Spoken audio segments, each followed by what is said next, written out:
this.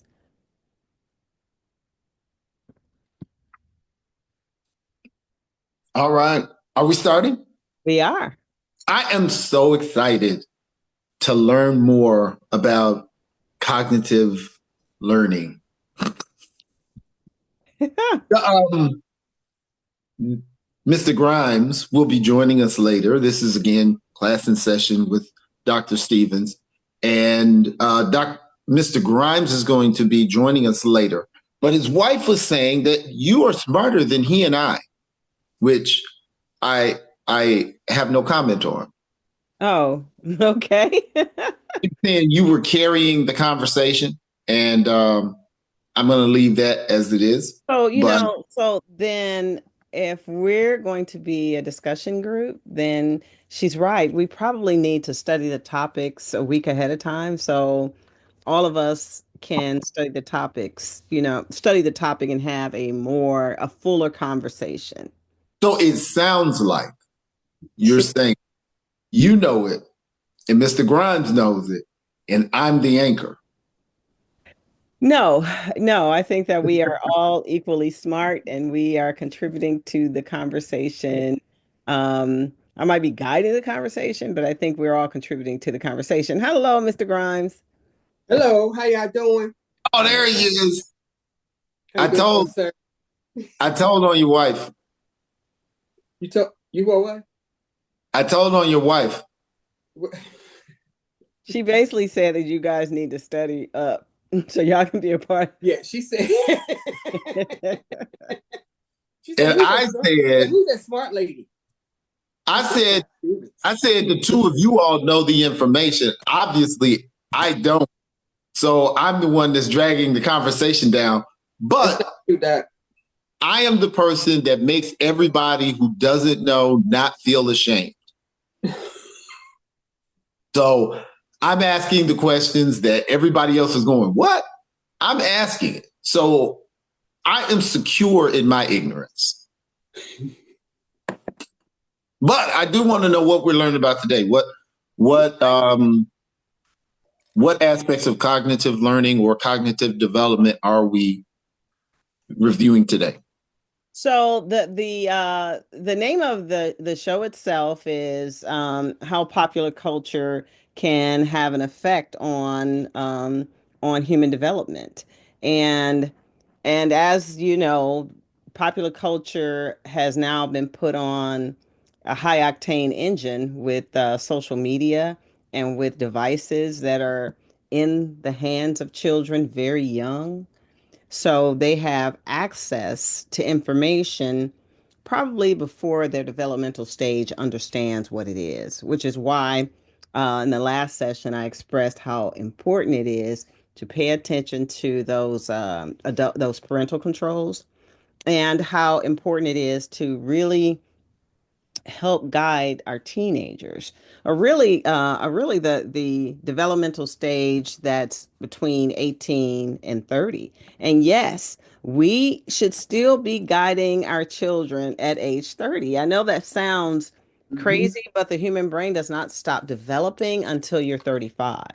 And so the examples and the information that you can share with your children or with the young people that you love could actually help guide them.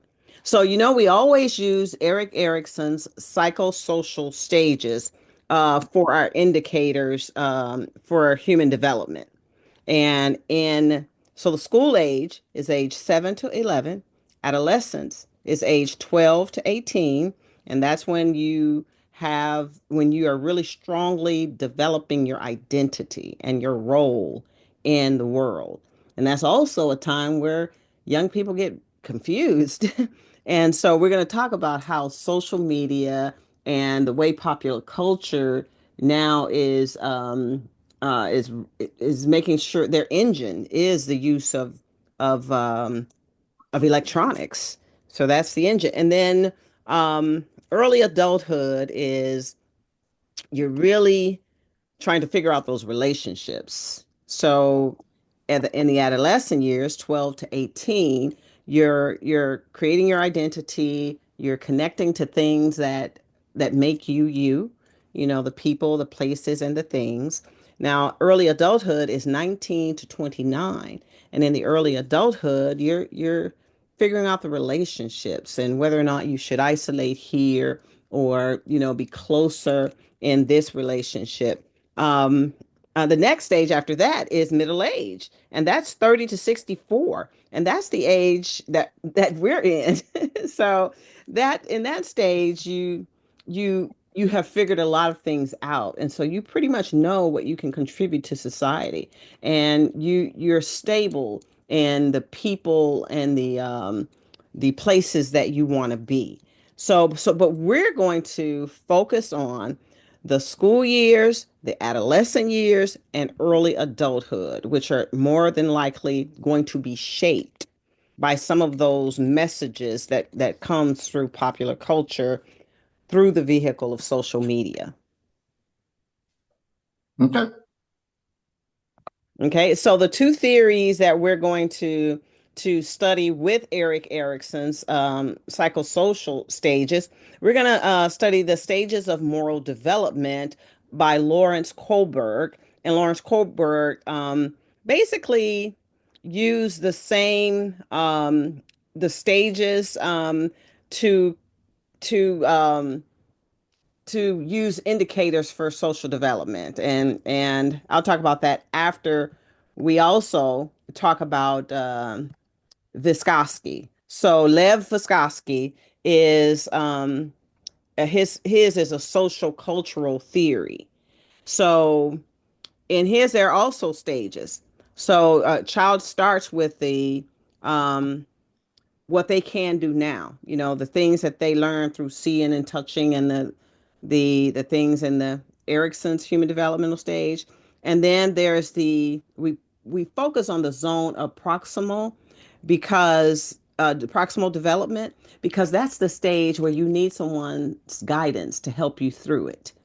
And so that's going to be important when we start talking about moral development, because you really do need messages and you need counter messages to help you through that. And then at the outer stage of Vygotsky is the things you can't do Okay. without guidance. Point of order. Point of order. Okay. Vygotsky is And, Vygotsky, right? hmm hmm Okay. Russian All right. philosophy. And I think he's pretty somebody might moderate. make the same mistake I made and looked up Vygotsky, and I was just making Lev, that. Lev Vygotsky. Vygotsky. Mhm. And so, yeah, you're right. You could look up the wrong person, but just remember Lev, Lev. Okay, and that's the socio-cultural theory. And that's just how your community, how things around you shapes your learning. Now, he's also the person that talked about, remember we talked about the blank schemata. The kids are born with just a blank slate and things are scaffolded. So they're built upon in your brain. And in that zone of proximal, that development, that is where a lot of that happens. We talked about the age, the school age, 7 to 11, where kids are not learning to read. And that is a severe disruption to the educational and the human development of a person. Because at that stage, you really do have to make sure that children are reading, because after that, they're reading to learn. Okay. They're no longer learning to read, they're reading to learn. So we have to make sure that that stage is developed. So, okay, so we're going to set that aside because we want to make sure we stay on social development. Mhm. And I wouldn't dare like try to bring up a Kendrick Lamar video again ever while we're talking. While we're talking, but want to get into, Since you brought it up, oh gosh. I'm just saying. I think what is an underrated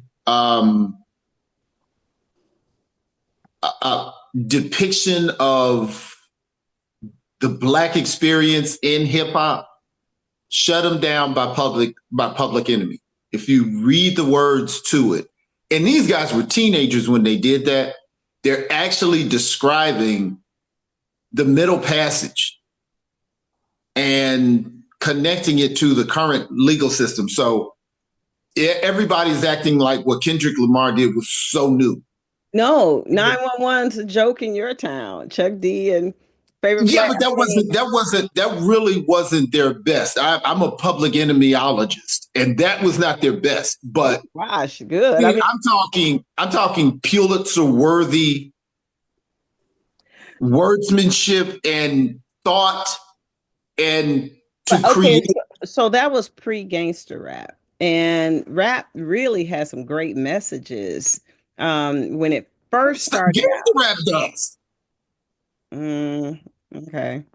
If you think about when it first came out and what um, NWA was articulating was what is actually happening in South Central, In the which is city. Mm-hmm. clearly connected to the Rodney King incident and thereby connected to the George Floyd incident, as Yeah. to where people were saying, "Oh, you see it now with this situation, but this is our everyday existence, and it has a history in this country." So And I guess they were calling out things. they would describe, yeah, they're saying that you don't mind that I live it. And the fact that you have created the system that has made what I'm living in, but me talking about it is a problem. But So, okay, so that okay, you're right. So that's the social message to the world. But if we're talking about building up a race of people, mhm. education, those kinds of messages may be disruptive. At To the same time, the people who decide what songs are put into rotation and what songs are actually going on the album are not people from our community. And that is done purposely. Okay. So So how many do times, we let me okay, so what I'm going to do, I want to talk about let me introduce those theories because we literally can thread in Vygotsky, what the social, the social messages that are being put out by popular culture music, right? So we're, Colbert we're, theory we're for starting with Vygotsky, though, right? so no, because that one is more the cognitive development. I want to Ah, start with Colbert because Colbert is like the moral development compass. yeah, So right as and wrong. a child, you just start out trying to avoid punishment because you want to avoid getting a cone slapped on your head like the great mothers used to do and Sounds say like marriage. and they used to use the ultimate expression. So the second one, and that's usually pre-conventional years, so 3 to 7, where your moral reasoning is based on punishment or reward. Some people, the soft parenting, you kind of use the reward. Some people look down on physical punishment, although in my generation, um, it was very common and it wasn't, people did not frown on that.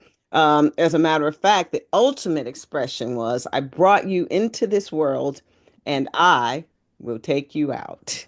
And so we thought that that was the mother's anthem and the mother's right because when you wanted to keep your child on the straight and narrow, it wasn't for your good. It really was to help them avoid danger. It was for their good. It was trying to keep them close to the pack. Okay, and I know. Okay, so Danielle, your facial expression might be you're a a, a a reasoning parent, but I came from No, a no, no, no. parent. I caught the beat down regularly, but I don't think that, Did you have to pick your own switch? you know what? A switch would have been Good. nice. Uh, no, were you from an extension cord family? Oh, man, anything available. I don't What even about you, want to Mr. get into Grimes? some of those pictures. Anything close Anything. in proximity. Yeah, it was very creative in that. But I think that derived more from the brutality of society and I think it was a misguided concept that lasted into the 70s and 80s. Yeah. Yeah, Um, because you know what, my kids, I have to say that, I came from a conventional, punishing mother. My father rarely did. He just gave you that look and you knew, like, oh God, he would just come to the door and look and everybody ran home, So it was different for the father. But the mother, was the constant.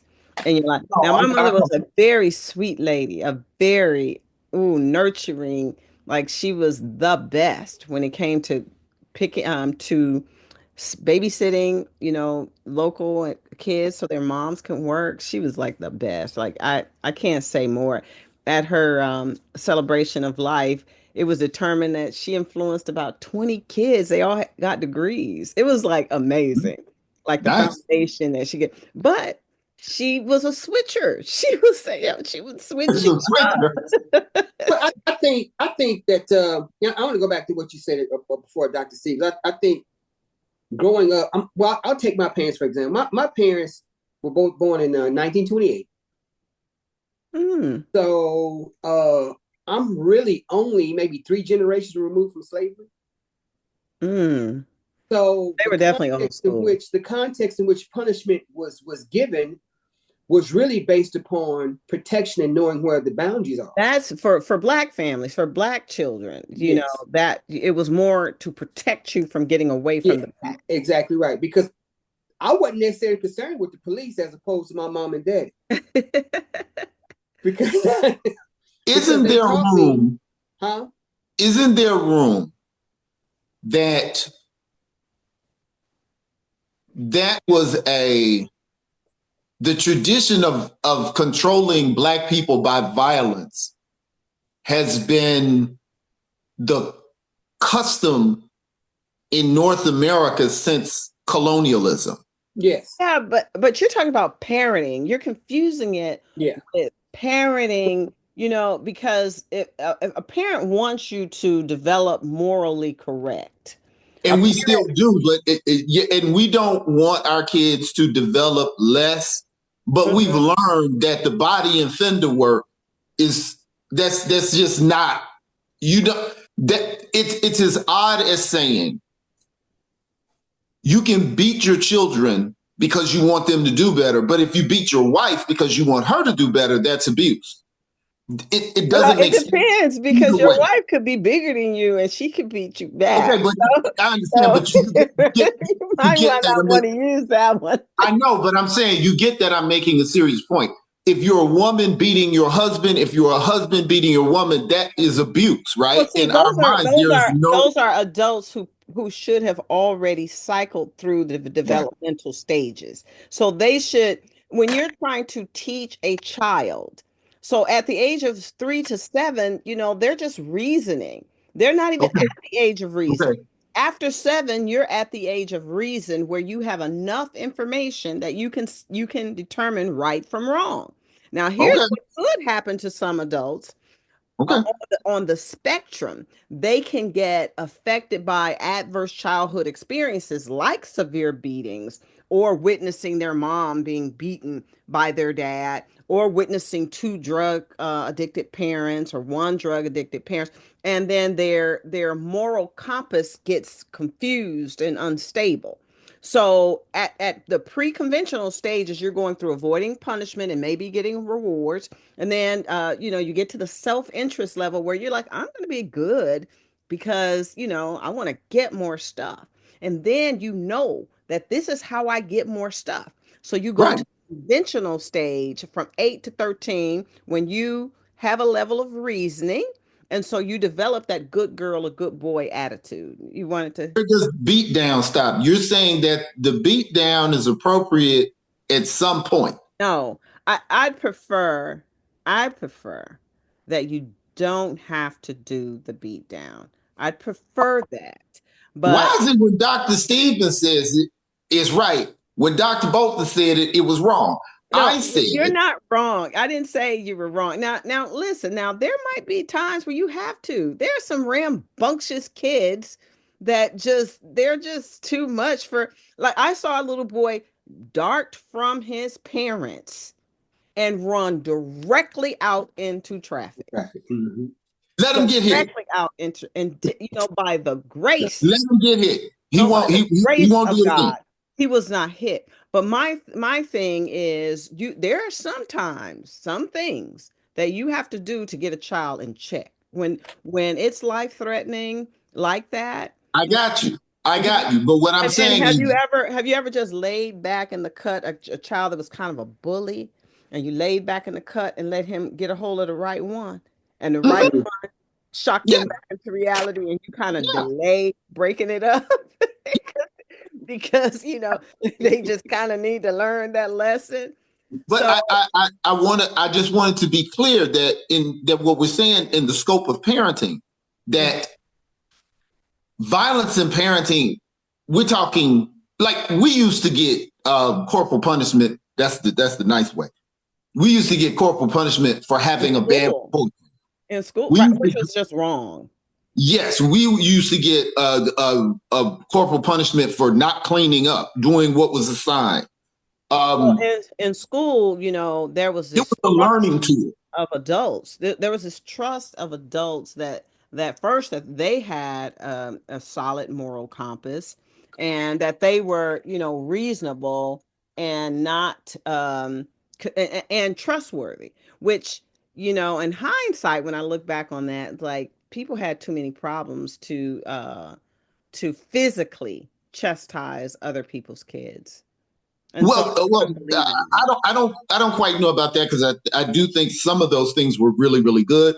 But specifically about the violence as it transcended as a learning tool, Uh-huh. that way we were taught by the people who were in control of us, and that became part of our culture. So And then, I don't think that's a part of our culture, though. I do think that oh, if you're gonna develop someone along a moral development there uh was no morality in how we were being treated, and the two got melded together. But over time, we have learned, starting in the 80s, then in the 90s, and definitely in the 2000s, that we have kind of pulled that out of our culture because that was a learning tool. That was how we taught. You got body and fender work, mhm. I don't think that it was at any point was it. So parenting has softened up quite a bit. I do believe that we have developed an understanding that you can reason with a child depending on their age, because at the conventional stage, 8 to 13, first of all, you're 8, and now you've entered into the age of reason. You have enough information to reason what is right and wrong, and so you start picking up some of those from like external ethic cues. You start picking up some of those things, and you start building your moral compass, because the next stage is law and order and morality. So you go from the good boy, good girl attitude from the information you picked up when you were 3 to 7. And so Mhm. that if I'm a good girl or a good boy, I'm going to get some rewards. And so you start practicing that, and you start gathering more information on how to maintain your reputation, your good girl and good boy reputation. And so then the law and order. So in all schools, there are laws. There are tier 1 laws that everybody has to follow. Everybody has to follow. And the people who break the tier 1 laws the most are given tier 2 interventions. Like, what is wrong with you, child? Well, do you need some help? You need to sit down for a little while. You get some more help. And then eventually you start developing. And then so in adulthood, there's a social contract, because if you don't do right, you don't get the rewards for it. And if you break the law, you will lose your liberty. So you lose your freedom. So we know that, and besides that, the human nature is to do right and do the right thing. And in adulthood, and in many African American communities, and many minority communities, church is a strong foundational force. where you get Oh, you went too fast. your. You said, what about doing right? So most humans just develop this need to do right. Even What when is even when you you, find yourself doing wrong, you're going too fast. I got a question about that. When you say right, what is right? well, it's what they taught to be right. Most of it is based on you staying within the confines of the law. You know, you can be a terrible neighbor. Now, the neighbors will call you on it. Your friends will call you on it if you're doing too many things that could cause you some issues. There are people that love you that will call you on it. But if you have nobody there to help you stay, stable, then there's some indication that the human spirit is capable of anything. If that All wasn't right. the case, then we I, wouldn't have I got a benefits. question. I got a question. There is a huge difference between something being legal and something being right. Absolutely. Slavery was right. Coverture was right. Native American genocide was right. Mexican Oh, removal was right. depending on who it was right, who said it was Well, no, right. no, I'm saying they were legal. I beg your pardon. They were legal. So Okay. Slavery was legal. Coverture was legal. The Japanese internment camps was legal. That so I find it difficult to process how we can say it So to do. I mean, that tells you that you have to have there has to be strength in mhm. the moral code and the people that's willing to fight to keep the moral code strong. Because there are people that were screaming, this is not right. Mhm. There are people that were saying that this is not, I mean, uh, It's the vast minority. what's the man that did Fair Harper, John Brown? Tom Brown. Brown was willing to give up his life, and he was willing to shed blood um, because he didn't think it was right. So, what I'm saying is, you really do have to have strong people to say, I hear what you're saying. And I know you got the power to say it's right.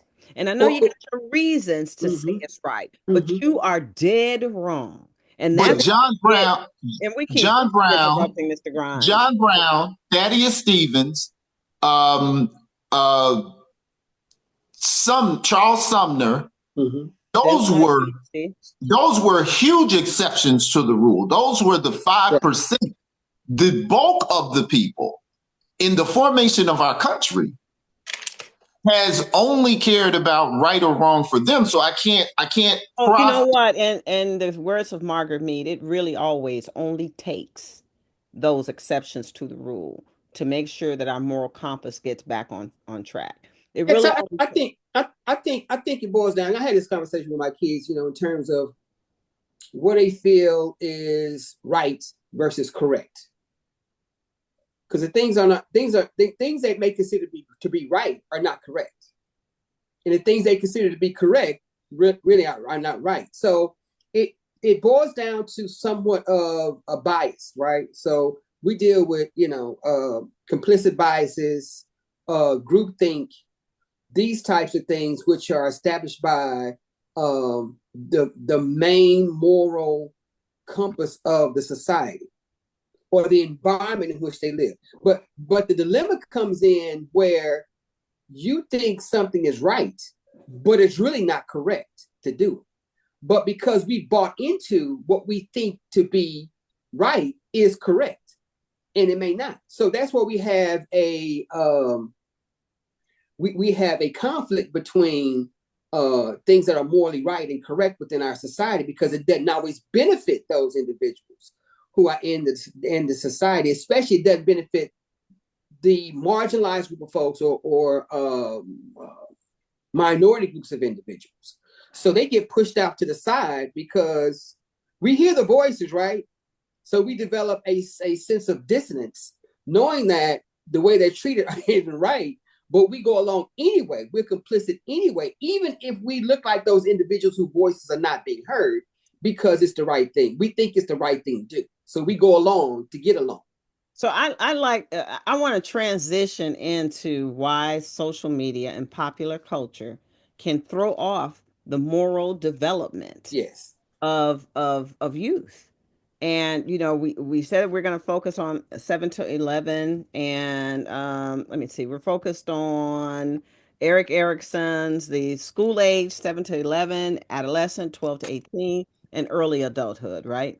So just think about the messages that they hear in popular culture. And popular culture, the music, the way people dress, the partying, the social media messages, the quick messages on TikTok, but mainly the music.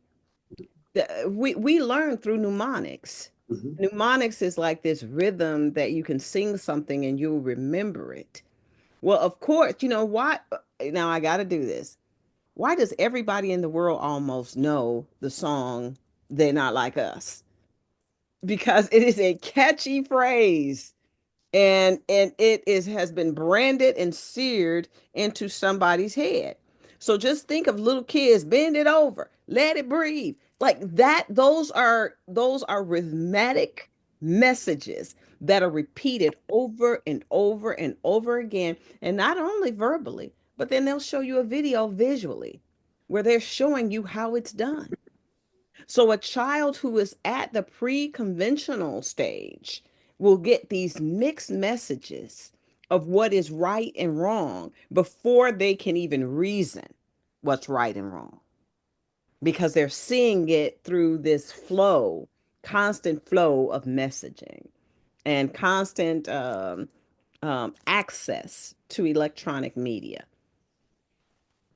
So you're saying that the internet is the proverbial Donald Trump, the lightning rod for society not doing what it's supposed to do. It's way bigger than Donald Trump. Well, no. Message, yeah. What I'm saying is it's the lightning rod because before it was the internet, it was videos. Before it was videos, it was hip hop. Before it was So hip here, hop, here, here is the difference. Videos on TV is a lot slower messaging than your instant in your hand, constantly messaging that they're doing with a combination of Meta, TikTok, Facebook, all I of got the, where what everybody's age group? doing. You said you said we sticking strictly to our age groups. And No, what age group no, did no, you say we're talking about? no. So I was like, those are the age groups that are mostly affected by that, because on your moral compass, okay, so the You talk past my question. What school age age, group are we talking about? okay, school age 7 to 11, that is when Yes, you're developing your self-confidence and your sense yes, of their sense of self, like whether or not you're got you.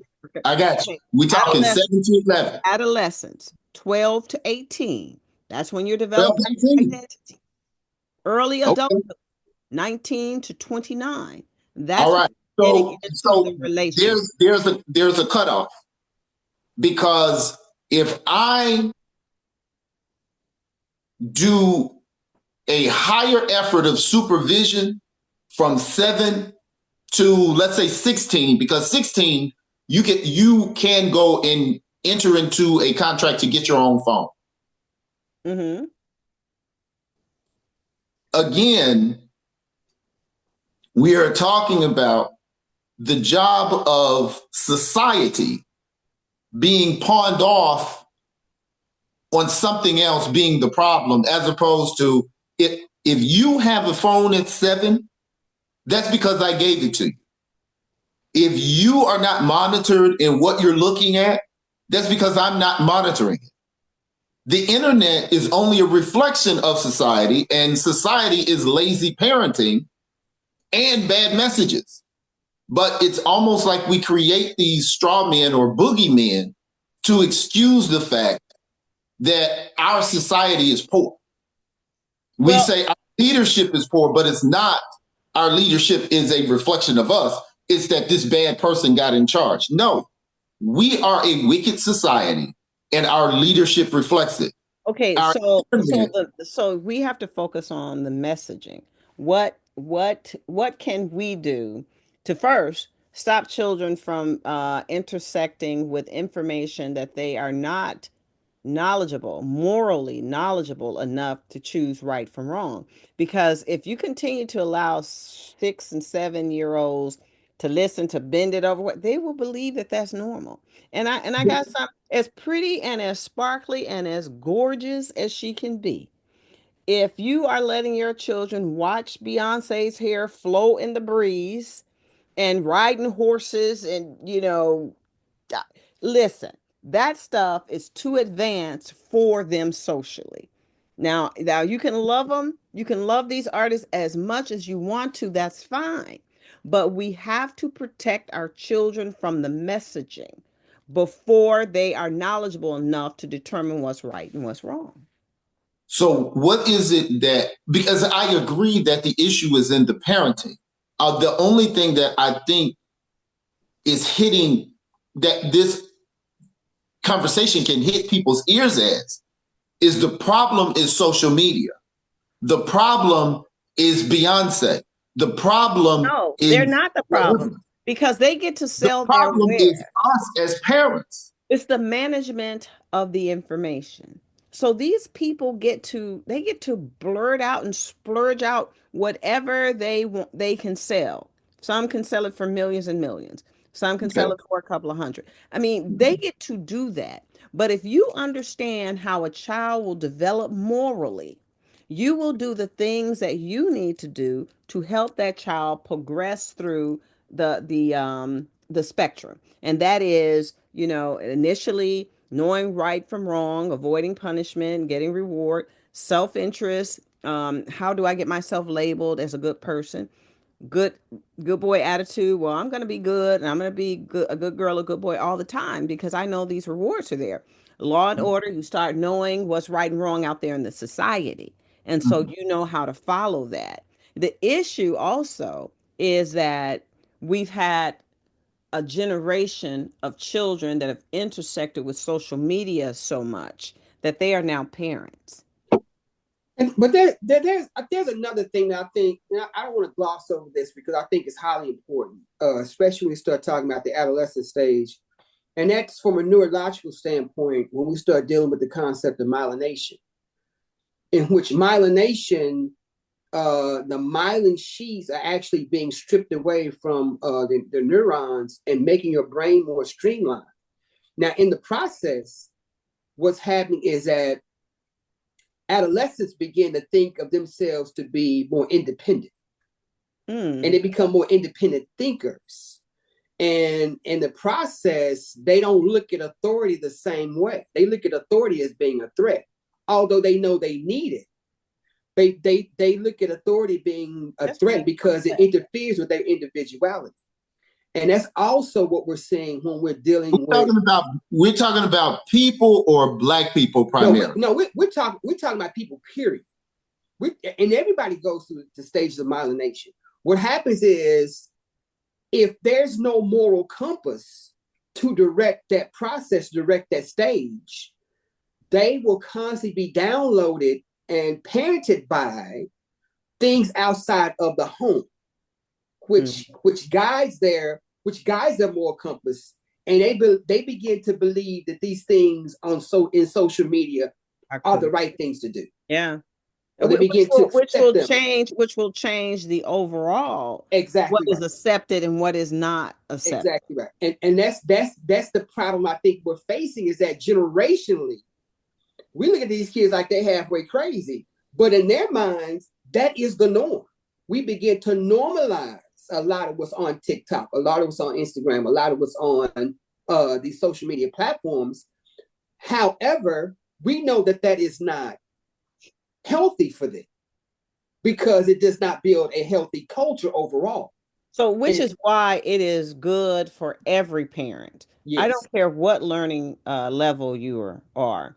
You need to get at least an idea of what human developmental stages exist, why this is happening to you. Because most people, when you tell them, they're like, yeah, because they understand experientially. They understand And Dr. because Steve, of what has happened to them. it's funny you say that, because when I get my kids in, that they're in a juvenile setting. When I get my kids in, that gives me a chance to explain to them why they think the way they think. And that's exactly the response I get. Mr. Grimes, I didn't know that that's what was going on. I said, that's exactly what's going on. And when you get them to think and then they say Yes. something that is just you're like, wait a minute, I didn't Yes. even think of that Yes. because Yes. they take a deep dive. And Yes. that part is kind of extraordinary too Yes. because first of all, we have to trust people to be able to learn. There's not anybody, even an illiterate person, if you introduce them to the information that happens on the human developmental scale according to Eric Erickson, if you Mm-hmm. explain it to them, they'll know exactly what you're talking about Yep. because they have life wisdom and Yes. human wisdom. So Yes. they know what you're talking about. So if you start to introduce them to, okay, there are other theories and philosophies that's affiliated with this. Let's talk about the moral development, the Mm-hmm. moral compass. Mm-hmm. Because in this moral compass, let me just tell you, you know what else can break this moral compass? Superiority complexes. Mm. Superiority complex will dice this moral development hierarchy triangle up to splinters, to pieces, where you will start justifying doing like just these crazy god awful things because you just feel entitled, like you can do it because you want to do it. So there are all kinds of spectrums that this that can kind of explode the moral development triangle. This is, and that's where I see I see an impasse with these theories and culture. Hmm. Our economic system Mm. is immoral. We Yeah, actually we have hunger in our country because we want it. yeah, but you can't explain that to a child that's on the developmental spectrum. All they know, But what they I'm don't. the point that I'm making is you're saying that this has to be explained to adults so adults can function in a way that carries society forward. And I'm saying, as a culture, the teachers and the people born into the culture, we function in an immoral system. We're in a system that was started by genocide. It was financed through slavery, and that wealth was protected through misogyny and classism. So our moral compass culturally is not good. So, well, Our religious community endorsed and enforced misogyny, classism, and slavery and racism by way of separate churches, by way of separate congregations, by way of um, passages. So we have really very few, if any, codes of morality within our structure historically or by way of utility to function with the principles associated with this. So we're looking for this outcome coming oh, from. well, right now you're teaching a PhD class. If we just help parents or help people that guide young people with the theories and the theory of here's how humans develop, this is what spectrum, we can't do anything about the politicized atmosphere except for try to produce people with stronger developmental standards. Like that I, that is really what we can do as people that want to be right. The societal and the political things that have happened and continue to happen, we I, just have to produce morally strong people that will stand up to those things. And okay, so now we're talking about a marginalized community. We really need to teach this for just survival, Yeah. for people to be able to stabilize themselves and be able to feed themselves and be able to move forward. as humans. I'm sorry, Mr. Grimes. And Dr. Stevens, I'm glad you said that, because again, I don't care who it is, the brain at best is not designed to hold a lot of knowledge. We have to teach the brain to do that. The brain's basic function is survival. Mm-hmm. And really, I don't care how smart and intelligent the individual is, when you strip them of everything they have, Mm-hmm. when you isolate them, when you deprive them of what the basic functions of life are, they are going to forget whatever morality they have most of the times. And they're going to try to survive as best way they can. Mm-hmm. Because they know they got to feed and clothe themselves and provide themselves with some form of heat and shelter. And that goes right back to Maslow. Wait. Hold on. Before we move past that point, I don't want to forget. Are you saying that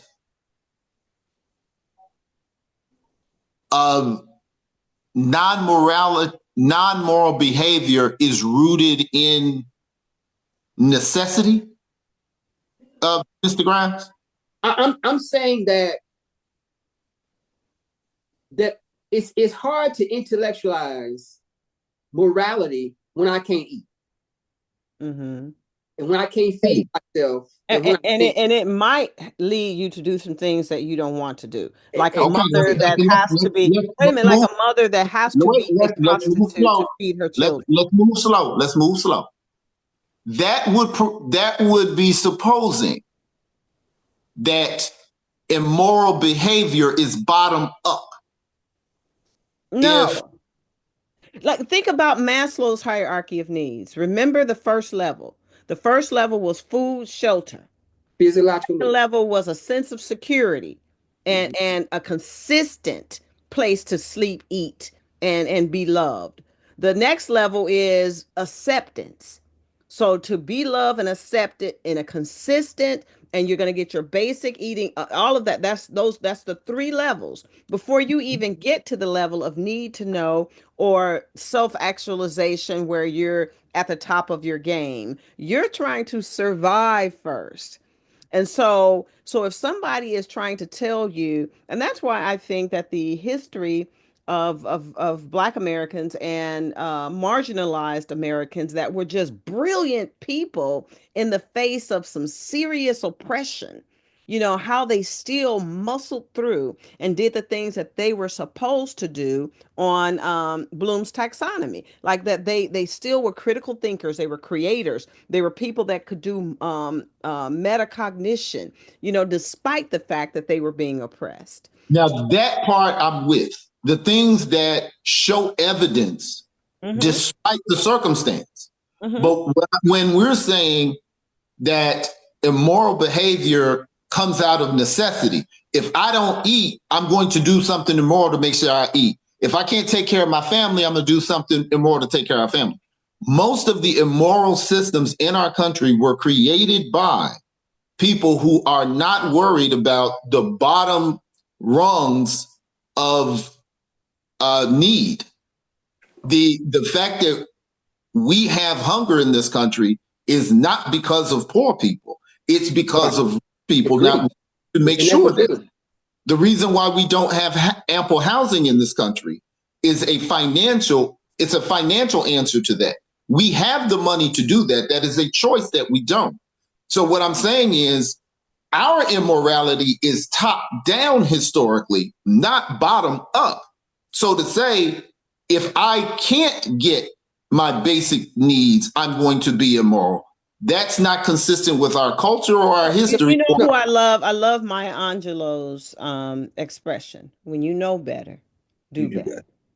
And when has that ever happened in our country? When was America great for it to be great again? That's the question I'm asking, because we don't have a moral high ground. Maybe America is as great as it's gonna ever get. So I mean, all of those are like that. Those are pivoting theories. Maslow, I'm with.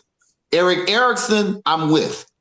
I'm having a little problem with Kohlberg because we're talking about morality being a base, which morality, especially in our country, Well, his Is model shows you how you develop it through the Mhm. age progression. So it's along the same lines as Eric Erickson, like it's and Piaget, because Piaget is a cognitive. I understand it, but what I'm saying is, in Kohlberg in particular, there should, if this is a natural occurrence Uh-huh. of, wait a minute, I didn't just messed up something. It's fine. Okay, no, I done messed up something. Am I moving? Because I'm No, frozen on my No, screen. frozen. you're not. You're probably, but keep talking because we can hear Yeah, you. keep going. You're all right. Okay, when we're talking about moral development, if if this were true, there would be more moral people in our country. Well, Our there are many things that interrupt this process. So there are many things, and we were alluding to some of that, like the fast-paced information coming through social media, the messaging. So there are many, the political atmosphere. There are many things that can affect the way that a person develops morally. I Mm-hmm. mean, even so you know how in the, Oklahoma and Texas, they're like, we're gonna put the Bible back in the schools, we're gonna make everybody pray again, as if that is going to. but we still had Well, the thought immorality in that. is that, well, there's a thought that that's going to have a impact on the moral code. There's no proof of that because Oh, with the right. Bible, the Atlantic slave trade started with It's the based on Bible the and Bible, yeah. Well, yeah. I mean, we know that it so really. it makes things moral for some people's value system. But let's just call it Okay. what it is. So It so makes it in moral. Kohlberg's model, reasoning is a part of the vocabulary. It's the main vocabulary, reasoning. Have Okay, what have you learned to properly reason? again, reason. Hmm. We're talking about reason. We're talking about rationality. We're talking about morality, and we're talking about rightness. Hmm. Those three things that have come up that are not part of particularly uh, um, the first three that we studied: Maslow, Erickson, and Piaget. They weren't they weren't talking about right and wrong because that is and that's really perspective. Because again, if we say right is legal, that depends on who's making the laws. Well, Yes. I'm glad you said that because I look back at the Black Panther Party, right? Okay. So the Panther Party believed that it's difficult to teach a child if they are hungry. So you had to feed them first. So they came up with the first breakfast programs, correct? But it was the environment that shaped the child. And that's what they were trying to get them to understand. The environment is what really makes the person. We are here to provide support within the environment and teach you some things based upon what's right and correct. And in the process, dissecting law from a codified standpoint as opposed to what's actually going on in our neighborhood. Hmm. Because they talking about community. It was community involvement and protection that they were really concerned about. But because they knew they were growing up a generation of kids that needed to understand what that looked like, because so many folks, even like today, so many folks lives were jeopardized because of what other folks considered to be the norm, which they like, no, that's not. This is bigger than that. And those messages oftentimes got overshadowed, got overlooked because of race, ethnicity, because you had a White Panther Party, which had some of the same philosophies as the Black Panther Party, Wow. and a lot of that centered on morality and Stop, what stop, what stop. what. White Panther Party. Well, yeah, you had white folk in the Panther Party. You had white people in the Black Panther Party, or you Yes, said sir. there was a White Yes, sir. Panther Party? No, there were I should say white Panther white Party. Black people participants in the in the Black Black Panther. Panther Party. Yeah, white participants in the Black Panther Party. Yes. And there were collaborations because they Yes, had they were. those Okay, now guys, that is the guys from that is Appalachia, right? Okay, yeah, the Black Panther Party had based many on economic. partnerships Yes. with multicultural But it was social, organizations. it was more social economics. Like, Yes, it was. why are we being Classism. kept poor? Right. Yeah, yeah. The perfect example is that is Fred Hampton's work on the South Side of Chicago in particular. Yes, But yes. I was just making sure that I hadn't heard it wrong. That My bad. there were I white misspoke in that. members of the Black Panther Party, or there was a white Panther There was a Party. white faction of Black Panthers. Okay, all right, go There ahead. I was were white following people you. that were being. So my thing is that the community, they felt that the community should supersede what's considered to be right and wrong, because what was right and wrong at that time, what they were subject to, was not advantageous to the Black community. Mm-hmm. Mm-hmm. Well, if I'm you tracking. notice, the one thing that makes the people's moral code and moral development get unstable is drugs and alcohol. And so there was a period where Please repeat what you said. the one thing that will make the moral compass and moral development get thrown off is the infusion of drugs and alcohol. And so what happened to our Is community? that class specific, or are you talking people across the board? Oh, people across the board. I mean, if you in some communities, meth, and mainly the white communities, meth is like very destructive. In black communities, it was crack. But but But think about what that's disproportionately poor people. right. But think Greed. about what the era created. So the era of crack blew a hole in a oh God, in a generation in generational progress. And So when it was heroin before that. before It that, was before marijuana that. before that. It So was opium so before that. so what It, we know that what can because what destroyed the Black Panther Party, it was drugs. I mean, these highly intelligent people. what destroyed the Black Panther Party was the Federal Bureau of Right, right, Investigation. right. That Well, they is gave them federal dollars and they watched them misappropriate, but they also fed them they kept drugs. them. They fed them. COINTELPRO. What They- what they're- will what will throw off your reasoning? What throws off your reasoning? Something that is mind altering. What is mind altering? A okay, drug you put in we're your body, only it throws your looking at brain this. off. We're only looking at this through minority organizations and poor people, which poor people is across the board, Native American, white, Okay, everybody, right? so if But the people who are in charge do this for greed. if the Greed, greed absolutely has, it's all has done by greed for greed. created the war on drugs. Absolutely, it's all done for greed. But how do you create strong people? How do you create strong people that cannot get lured away by drugs? That won't get, lured away or beaten down by somebody else's perception of them. How do you do that? You do that with knowledge. Now here's why it would be like a break that up. If you had a school of knowledge specifically designed to take toddlers from the cradle to the grave and do that for 10 straight years. I'm telling you, they will not allow that. That nobody is going to allow that because that will bring any society up by their bootstraps.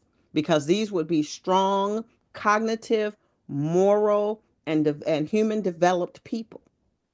It's like if you were just think if you were able to create that utopia. How would they be moral? Explain to me how they would be moral. Well, because you would help them to understand that it's intrinsic value to this. This is actually to help you be your best. And so you would just kind of give in or you would conform to the rules that would make your life easier or of substance. Like generally when you're a learned person and you're developing your cognitive strength where you're building knowledge on knowledge on knowledge. And I'm going to give you, I can't think of that kid's name from Yale.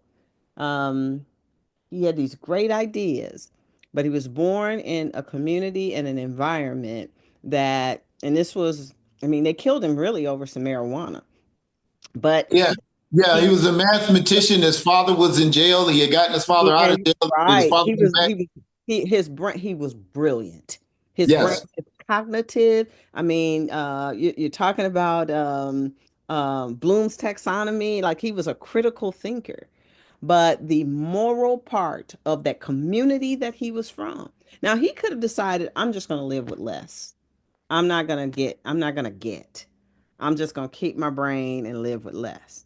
So, I mean, there is such thing as your environment intersecting with your ability to do, great things.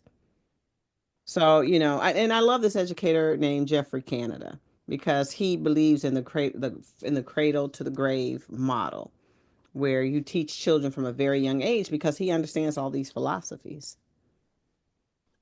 Mr. Grimes, all these thoughts are, we see the bubbles over your head. Now, Robert Peace. I, Huh? Robert Peace is who you were talking about. Yes. Yes. Uh, um, I think what concerns me, I don't know how you all feel about it. I think what concerns me most is that with these terms of morality and how we meet our basic material needs, we start talking about development of kids or people. Um, and I posed this to my kids one day in class. I said, how can we become so technologically advanced and morally bankrupt at the same time? yeah. Yeah. Because Because our It's, technology never affronted our immorality. Our and but what it's technology doing is scrambling. It's scrambling the developmental right. spectrum. It's scrambling you it up. can't scramble what's not there. No, no, no, no, no. Okay. So in a child, when you're developing it in a human, it Yeah, starts with, with zero. It starts with age. Up to yeah, 9 years old, you really don't know reasoning. You take cues and clues to know what's from 9 to 13. You know right from wrong, so you can choose. But adolescent to adults, you got all the information now, so you could just choose to, and that's the post-conventional. You can choose to break the law, choose to break society's norms. That okay. you choice. This is So, this but is every this is the point human, that I'm making. This is the point that I'm making. If you talk about it to society. We we broke get it down morally we as a get some good society. parents, we get some good parents Hmm. that take their babies because we're talking about American parents, right? They take their babies to the library, right? Yeah, And that's a good thing. And we give them books. Everybody's going to say, that is a great parent. That's great. So they're going to read, um, uh, and uh, we have 6 minutes, everybody. they're going to read Uncle Tom's Cabin, right? And they're going to read our cultural books that are the must read, and you're still going to be encoded with the systems of capitalism, white supremacy, and misogyny and genocide because You're that giving is that too much. pervasive. Oh, you're giving that too much credit. Out of those Tell me, ashes okay, will rise Martin Luther King, I know we only got Mahatma a few minutes. Gandhi. This is Uh, the last thing I'm going to say. If you look at Jane Elliott's Blue Eye, Brown Eye experiment, Mhm. and where she points out that every system of learning and enculturation that we have is infiltrated with the systems that Absolutely. have oppressed people. That is in my So it paper, so doesn't I matter know by it. the time you graduate high school, if you don't have a phone in this country, if you any information that you have, you're going to be encoded with that. It doesn't have to be through social media. It can be through books. It could be through plays. It could Well, be through. right now that there is a great American experiment right now as we Ooh, speak. As a person who started in the media and as a writer and a person who knows how media and propaganda is managed, Mhm. we are right now in the throes of alternate thought processes Mhm. or alternative truths, and that's being promoted through social media where things that we obviously see, like we obviously see that Vladimir Zelensky is a hero. We can see that. We can see that he is a brave man, but we are being told, like, no, he's not. And so you have people considering, well, maybe he's not. So and if they say it in enough undercurrents through social media and through the internet of things, then people start believing, well, maybe he's not, and that's because we do not have strong moral development and cognitive development in our schools and in our society. There is a breakdown. And if we Okay. don't get smarter people, you're liable The to lose. internet, Okay, I'm the sorry. internet is today's newspaper, is yesterday's newspaper. Still, And still, what I'm Mark saying is Twain, we're Mark being Twain forced said, into if alternative truths. Mark Twain said, if you don't read the newspaper, you're uninformed. If you do read the newspaper, you're misinformed. The same thing happens with the internet. Well, I think that's where our moral compass still has to. I think it's still evolutionary. I Mm-hmm. think how we look at things is still evolutionary, but it has to be revolutionary at the same time, right? Because I think we rely so much on biases like groupthink, where people who are looking for a particular source of information are always going to look for the information, right? Mm-hmm. So I look at this like Plato's The Cave.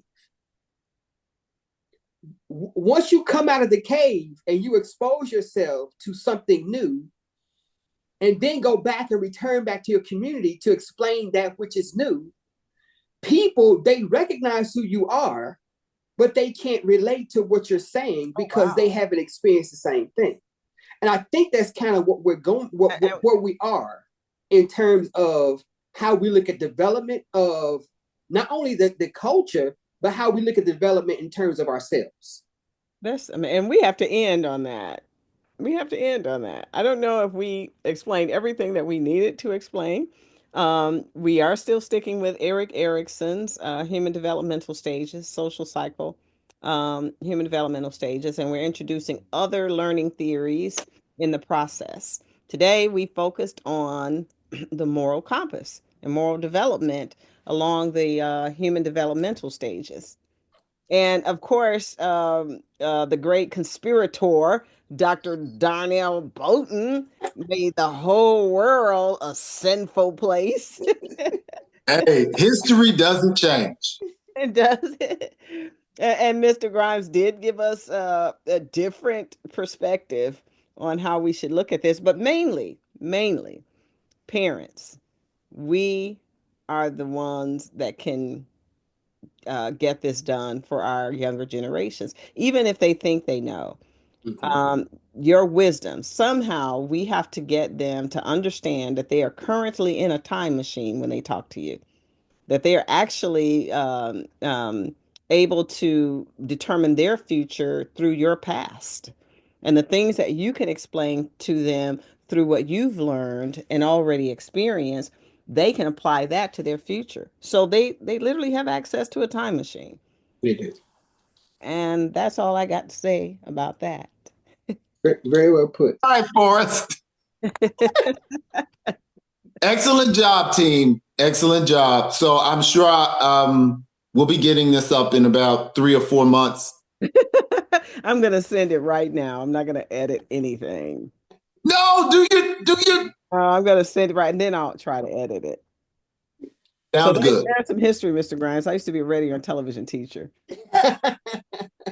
That's how I started in Good. education. She was the producer, floor What? director, and be talking past the time. Yeah, yeah, yeah. That's the one thing that's probably my weakness. I have to get another manager, floor manager. All righty, everybody. All right, great job. Always fun. Always fun and exciting. I'm gonna And end.